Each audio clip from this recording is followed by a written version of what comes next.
Act 1.2. Tom. 3 weeks ago, Das Guten Old Mafia Bar just outside West Philadelphia. Inside the bar, the air was thick with the scent of stale beer and tobacco mingling with the faint aroma of aged wood. Dim lights flickered, casting long shadows over the faces of patrons, some etched with lines of worry, others relaxed in the haze of their drinks. The clinking of glasses and the low murmur of conversations blended into a background symphony occasionally punctuated by a burst of laughter or a raised voice. The conversations flowed openly, delving into various illegal activities wrapped in a coded language of vague names, places, and times, carefully avoiding direct implication. Framed pictures of clients adorned the walls, capturing moments frozen in time. Among them, holding a prominent place, images of the old Italian mafia that had once ruled in the 1920s. The bar had gained notoriety as a hub for drug dealing, owing to its historical connections and a reputation for neutrality. And just as the mafia ruled the traffic business in that era, these days the EZ cartel owned the tile. Named after its leader's nickname, El Zorro, the cartel has gained a reputation across the United States. Mr. Smith, born in New Jersey and raised in West Philadelphia, had climbed the ranks of the trafficking business. Now in control of drug dealing from Philadelphia up to New York, he was often referred to as EZ, derived from El Zorro. This moniker stemmed from a Z-shaped scar adorning his back, a mysterious mark shrouded in various tales of childhood fights, interrogations by a former New York drug lord, or a warning from a Mexican cartel leader. According to the legend, questioning the scar would incur the swift and brutal consequence of EZ drawing his machete and carving a bloody Z on the inquirer's chest while delivering his signature farewell phrase, El pez por su boca muere, imbécil. EZ never graced the bar with his presence. That night was no exception. Instead, he had sent his right hand, H.W. Klain, a.k.a. Hawk, his high-ranking lieutenant, to hear about a new proposal from one of their main customers in Illinois. At the heart of this secretive gathering sat Tom O'Danley, a young man whose presence seemed to blend effortlessly with the rugged charm of the bar. Raised by a Mexican family but born to Irish and German parents, Tom's heritage was as mixed as the clientele of Das Guten. His green eyes scanned the room, taking in the scene with an air of casual authority. He raised his drink, a Vampiro, a vibrant mix of tequila, lime juice, sangria, grapefruit soda, and salt, in a silent toast to the night's possibilities. "For life is short, let good times show," said Tom. "Salud, hermanos," he called out loud, his voice a blend of streetwise confidence and cultural richness, a nod to his mixed heritage. The bar responded with a mix of cheers and indifference. Hawk, as usual, remained detached.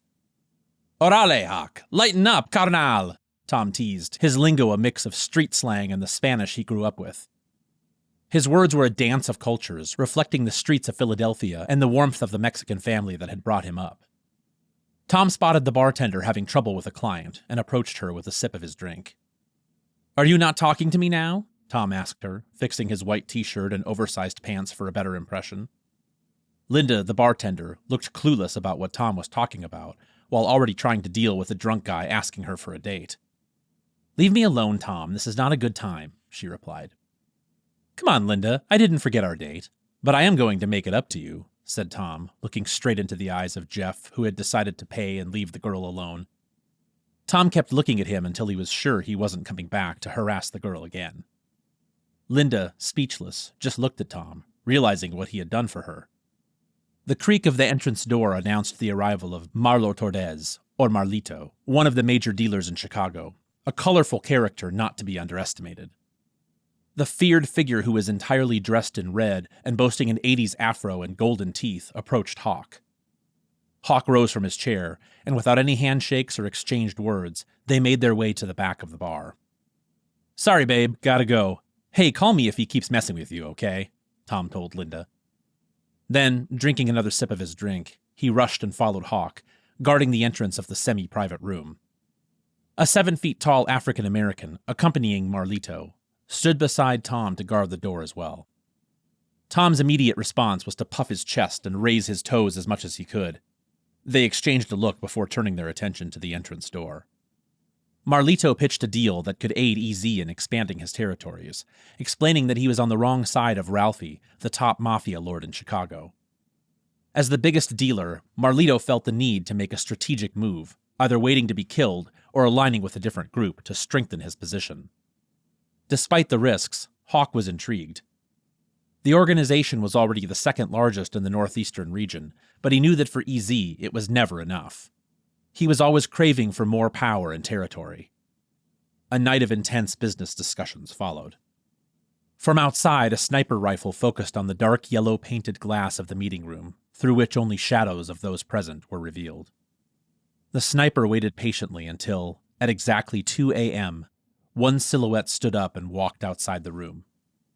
The sniper followed that shadow until the exit door from which Marlito and his bodyguard were leaving. A deep breath, a finger pulling the trigger. A shot was made with a silencer. A precise shot fired from about 500 yards away had a direct impact on the sniper's head. The rat's unblemished precision was only overcome by his ruthlessness. Marlito and his bodyguard didn't notice the noise, and the dark night helped cover the drops of blood falling from the ceiling of the building in front of them, where the now deceased sniper was trying to aim. Hawk and Tom headed out of the bar as well. Tom drove to the abandoned warehouse about 500 yards from the bar and stopped the car. From the shadows emerged a bald guy adorned in a black shirt with silver and golden threads. "Fucking Hawk, you were right, but you better call someone to clean up that black building over there," said Arnold J. Peterson, an ex-con and one of the most renowned snipers of the PA cartel organization, originating from the southern Everglades. He was known by his nickname, The Rat, because of the rat tattooed on the back of his head.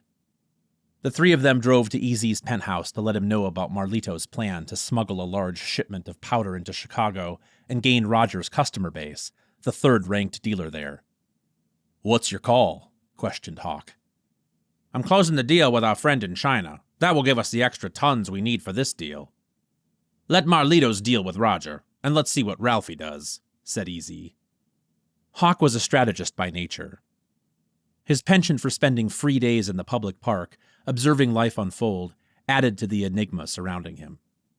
On one hand, you have this pigeon feeder guy who often simply observes passers-by, and on the other, a sharp ability to think steps ahead and plan for possible outcomes. EZ respected his opinion, and the next day was spent going back and forth reviewing possible outcomes. "I don't see why we need Marlitos, but for now, let's roll the dice," EZ declared, opening another bottle of wine. Without hesitation, Hawk called Marlito, putting his phone on speaker. "We're in. Same date, but outside of Las Vegas, 2 blocks north from the Strip. There's a construction site there. Meet me there." Hawk ended the call without waiting for Marlito's response, then took out the SIM card and destroyed the phone. "Same crew as always," EZ remarked, pouring his wine. The crew consisted of the closer. Hawk, as a lieutenant, had the authority to close deals or make changes and move resources as needed. The sniper, the rat to act from the distance as a safeguard against anything going wrong. The hitman, GNK, a key player in the cartel, who served as one of the 7 leaders of the Power Fist group, responsible for maintaining order across the gangs. Despite his significance, GNK kept a low profile around EZ in open public places, given his notoriety in the eyes of the authorities. Johnny B continues to report directly to GNK. The Scout, Johnny B, a 35-year-old leader of the Hawks, street-level informants, and Tom's former boss. He would take a group of Hawks in advance of any event to report on the area or any suspicious activity. The Bait, Timothy Zimmerman, known as El Churro, was normally used as the bait and as Tom's backup plan during the delivery.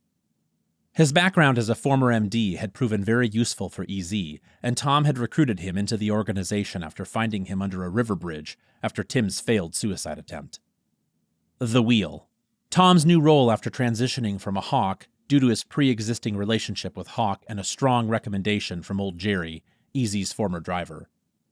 The Wheel was responsible for transporting people, arms, money, etc., and by achieving this role, Tom was provided with a unique insight into the money laundering used to legitimize illegal profits.